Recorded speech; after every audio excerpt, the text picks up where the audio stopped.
Chapter 9. The Strangest House Anyone Ever Lived in.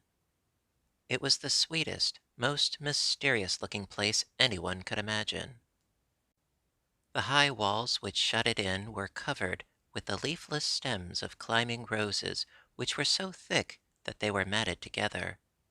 Mary Lennox knew they were roses because she had seen a great many roses in India. All the ground was covered with grass of a wintry brown, and out of it grew clumps of bushes, which were surely rose bushes if they were alive. There were numbers of standard roses, which had so spread their branches that they were like little trees. There were other trees in the garden, and one of the things which made the place look strangest and loveliest was that climbing roses had run all over them and swung down long tendrils which made light swaying curtains, and here and there they had caught at each other, or at a far-reaching branch, and had crept from one tree to another, and made lovely bridges of themselves. There were neither leaves nor roses on them now, and Mary did not know whether they were dead or alive, but their thin gray or brown branches and sprays looked like a sort of hazy mantle spreading over everything, walls and trees, and even brown grass, where they had fallen from their fastenings and run along the ground. It was this hazy tangle from tree to tree which made it all look so mysterious. Mary had thought it must be different from other gardens, which had not been left all by themselves so long, and indeed it was different from any other place she had seen in her life. "How still it is," she whispered. "How still!" Then she waited a moment and listened at the stillness. The robin, who had flown to his tree top, was still as all the rest. He did not even flutter his wings. He sat without stirring and looked at Mary. "No wonder it is still," she whispered again. "I am the first person who has spoken in here for 10 years." She moved away from the door, stepping as softly as if she were afraid of wakening someone. She was glad that there was grass under her feet, and that her steps made no sounds. She walked under one of the fairy-like gray arches between the trees and looked up at the sprays and tendrils which formed them. "I wonder if they are all quite dead," she said. "Is it all a quite dead garden? I wish it wasn't." If she had been Ben Weatherstaff, she could have told whether the wood was alive by looking at it, but she could only see that there were only gray or brown sprays and branches, and none showed any signs of even a tiny leaf bud anywhere. But she was inside the wonderful garden, and she could come through the door under the ivy any time, and she felt as if she had found a world all her own. The sun was shining inside the four walls, and the high arch of blue sky over this particular piece of Misselthwaite seemed even more brilliant and soft than it was over the moor. The robin flew down from his tree top and hopped about or flew after her from one bush to another. He chirped a good deal and had a very busy air, as if he were showing her things.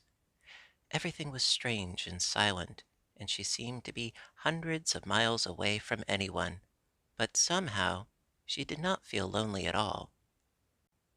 All that troubled her was her wish that she knew whether all the roses were dead, or if perhaps some of them had lived and might put out leaves and buds as the weather got warmer.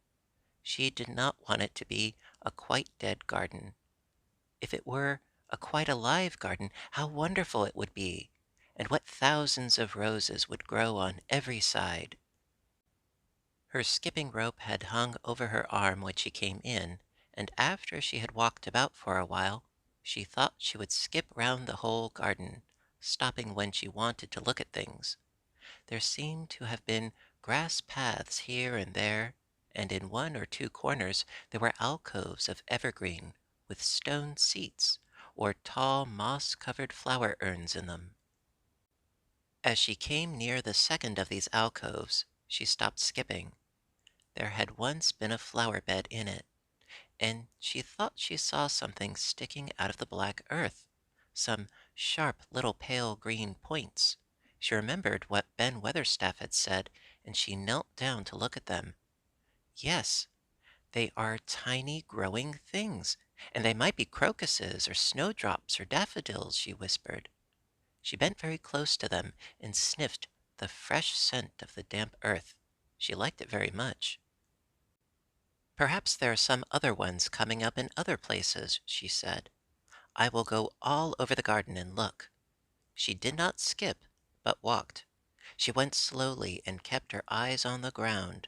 She looked in the old border beds and among the grass, and after she had gone round, trying to miss nothing, she had found ever so many more sharp, pale green points, and she had become quite excited again. It isn't a quite dead garden, she cried out softly to herself.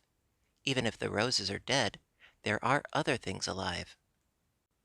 She did not know anything about gardening, but the grass seemed so thick in some of the places where the green points were pushing their way through that she thought they did not seem to have room enough to grow. She searched about until she found a rather sharp piece of wood, and knelt down and dug and weeded out the weeds and grass until she made a nice little clear place around them. Now they look as if they can breathe, she said, after she had finished with the first ones. I'm going to do ever so many more. I'll do all I can see.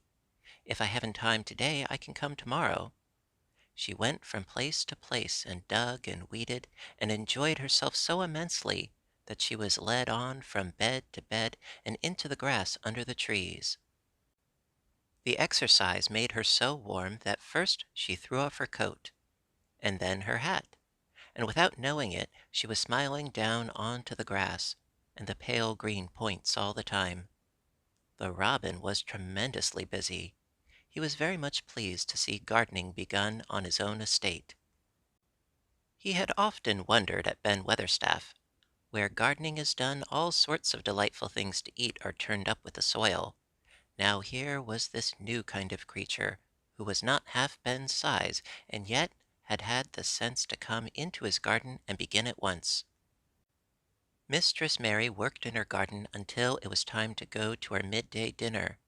In fact, she was rather late in remembering, and when she put on her coat and hat and picked up her skipping rope, she could not believe that she had been working 2 or 3 hours. She had actually been happy all the time, and dozens of the tiny pale green points were to be seen in cleared places, looking twice as cheerful as they had looked before when the grass and weeds had been smothering them. I shall come back this afternoon, she said, looking all around at her new kingdom, and speaking to the trees and the rose bushes as if they heard her. Then she ran lightly across the grass, pushed open the slow old door, and slipped through it under the ivy. She had such red cheeks and such bright eyes, and ate such a dinner, that Martha was delighted. 2 pieces of meat and 2 helps of rice puddin', she said. Mother will be pleased when I tell her what the skippin' rope's done for thee. In the course of her digging with her pointed stick, Mistress Mary had found herself digging up a sort of white root, rather like an onion. She had put it back in its place and patted the earth carefully down on it, and just now she wondered if Martha could tell her what it was. Martha, she said, what are those white roots that look like onions? They're bulbs, answered Martha. Lots of spring flowers grow from 'em. The very little ones are snowdrops and crocuses, and the big ones are narcissus and jonquils and daffodowndillies. The biggest of all is lilies and purple flags. They are nice. Dickon's got a whole lot of 'em planted in our bit of garden. Does Dickon know all about them? Asked Mary, a new idea taking possession of her. Our Dickon can make a flower grow out of a brick walk. Mother says he just whispers things out of the ground. Do bulbs live a long time? Would they live years and years if no one helped them? Inquired Mary anxiously. There are things as help themselves, said Martha. That's why poor folk can afford to have 'em. If you don't trouble 'em, most of 'em'll work away underground for a lifetime and spread out and have little ones. There's a place in the park woods here where there's snowdrops by thousands. They're the prettiest sight in Yorkshire when the spring comes. No one knows when they was first planted." "I wish the spring was here now," said Mary. "I want to see all the things that grow in England." She had finished her dinner and had gone to her favorite seat on the hearth rug. "I wish, I wish I had a little spade," she said. "Whatever does thou want a spade for?" asked Martha, laughing. "Art thou going to take to diggin'? I must tell mother that too." Mary looked at the fire and pondered a little. She must be careful if she meant to keep her secret kingdom. She wasn't doing any harm, but if Mr. Craven found out about the open door, he would be fearfully angry and get a new key and lock it up forevermore. She really could not bear that. "This is such a big, lonely place," she said slowly, as if she were turning matters over in her mind. "The house is lonely, the park is lonely, and the gardens are lonely. So many places seem shut up. I never did many things in India, but there were more people to look at, natives and soldiers marching by, and sometimes bands playing, and my ayah told me stories. There is no one to talk to here except you and Ben Weatherstaff, and you have your work, and Ben Weatherstaff won't speak to me often. I thought if I had a little spade I could dig somewhere as he does, and I might make a little garden, if he would give me some seeds." Martha's face quite lightened up. "There now!" she exclaimed. "If that wasn't one of the things mother said. She says there's such a lot of room in that big place. Why don't they give her a bit for herself, even if she doesn't plant nothing but parsley and radishes? She'd dig and rake away and be right down happy over it. Them was the very words she said." "Were they?" said Mary. "How many things she knows, doesn't she?" Said Martha. "It's like she says, a woman as brings up 12 children learns something besides her ABC. Children's as good as arithmetic to set you finding out things."